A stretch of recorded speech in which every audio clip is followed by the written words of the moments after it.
Can a person learn to play pool in 10 minutes? Well, let's see. Pool, also known as pocket billiards, is played on a table like this that is twice as long as it is wide and has 6 pockets.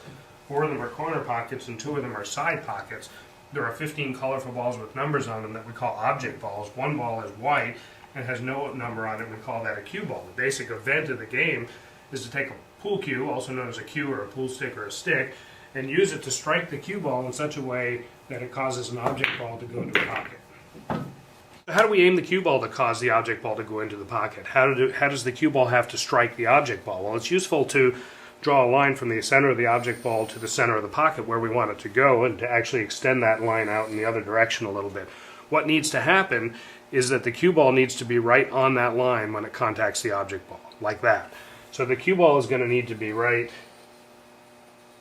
there, like that. The bad news is that in aiming this shot, you actually have to aim the center of the cue ball for there, the center of what we call the ghost ball. The good news is that it doesn't matter whether the cue ball starts out here, or here, or here, or here, or here, or here. All roads lead to Rome. You aim for the same spot, like that. Your front hand is known as your bridge hand. A bridge length, as shown here, of about 8 or 9 inches is reasonable. What's important about either bridge, the open bridge like this, or the closed bridge like this, is that there be a reasonable footprint to your hand. Here's one way to form a closed bridge. Step 1, karate chop, pointing north. Step 2, middle finger as far east as possible, with the ring finger going down halfway in between. Step 3, pointer finger going around the cue. Step 4, thumb closing up the gap. The pool cue itself is a line, but if you think of the vertical plane that includes the pool cue, there's a surprising number of things that need to be in that so-called shot plane during a proper pool stroke. The head is directly over top of the stick, that's in the shot plane. The rear foot, the backward foot, is directly below the cue, that's in the shot plane. There is the rear forearm, which is in the shot plane, the elbow, the upper arm, and the shoulder. That whole system there is in the shot plane. So here's the projection of the stick on the ground. The rear foot goes directly below the stick like that, and the left foot goes out about 45 degrees like that. So where do you grip the back of the cue? There's no spot on the cue that I can really point to.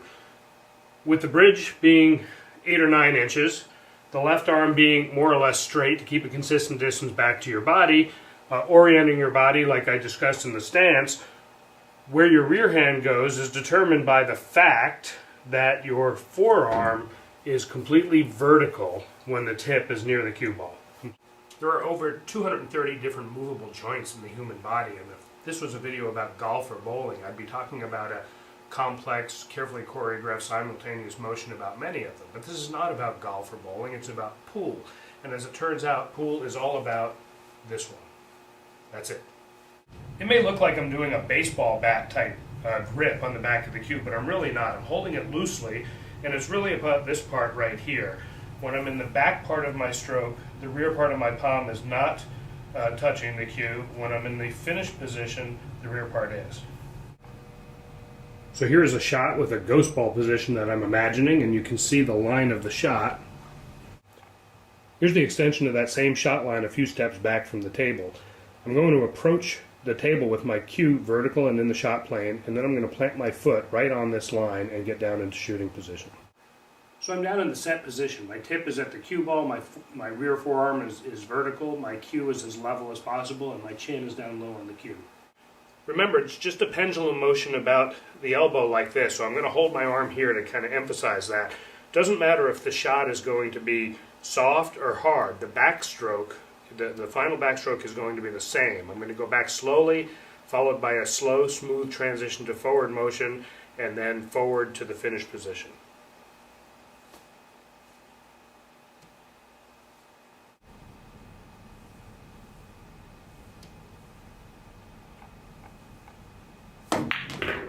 The best diagnostic as to whether you've finished the stroke correctly is that the tip finishes in the correct finish position. Where the cue ball goes after a shot is important when anticipating the next shot you're going to take.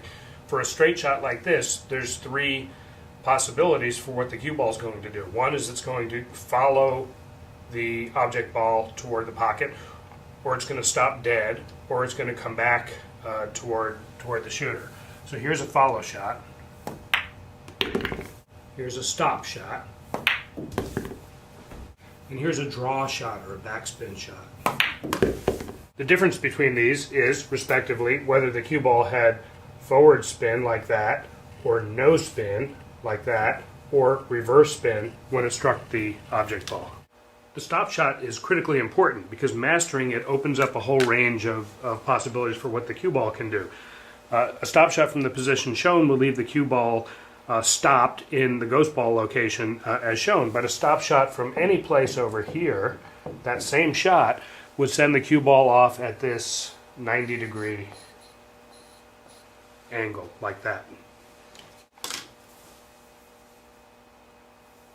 A follow shot sends the cue ball starting in the same direction, but then bending forward of it. And then a draw shot sends the cue ball starting in the same direction and then bending backwards of it. You achieve these different spins by having the tip strike the cue ball low or medium or above, any place along the vertical center of the cue ball, and you get the different heights by raising or lowering your bridge, leaving the stick level as possible for all the strokes. All right, now you're ready to learn a game. 8-ball is probably the most popular, and you probably need to forget the rules that you learned in a bar or a long ago fraternity house or somebody's basement. If we remove the 8-ball, which is solid and black, the remaining 14 balls have 7 solid colored balls and 7 striped balls. One player is going to have solids, the other player is going to have stripes, and the object of the game is to sink or pocket all of the player's balls, which gives that player the opportunity to sink the 8-ball on a legal shot and win the game. The 8-ball gets racked in the middle here. One of these corner balls is a solid and the other one is a stripe. Nothing else matters. This is the head ball, and it gets racked onto the foot spot here. And when you rack the balls, try to make them all touching one another, which is called a tight rack. The opening shot of the game is known as the break shot. The breaking player shoots with the cue ball behind the head string, commonly known as in the kitchen. At this point in the game, it's said that the table is open, meaning it's not determined who has stripes and who has some. The only other time this head string matters in the game of 8-ball is if the player on the break scratches the cue ball. If the cue ball goes in a pocket, then the opposing player must begin starting behind the head string and shooting a ball that's out of the kitchen. Always swipe some chalk onto the tip before every pool shot.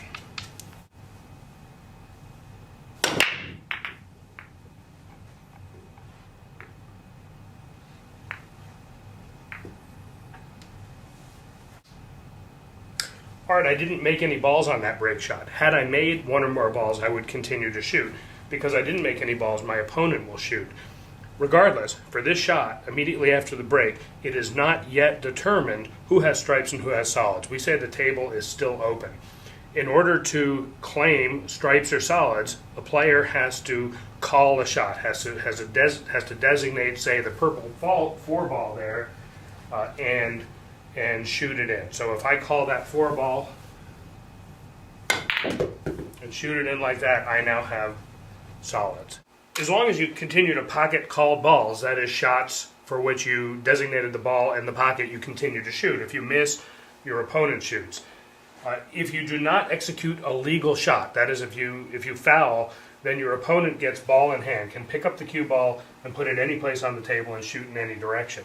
The 3 common ways to foul are 1, scratching the cue ball when the cue ball goes into a pocket, 2, failure to hit one of your own balls first, or 3, after hitting one of your own balls first, failure for something to make contact with a cushion or go in a pocket.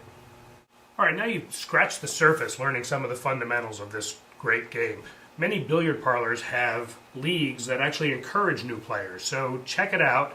Maybe get some friends, coworkers, or family and form a team yourself. There's a lot more to learn about this game.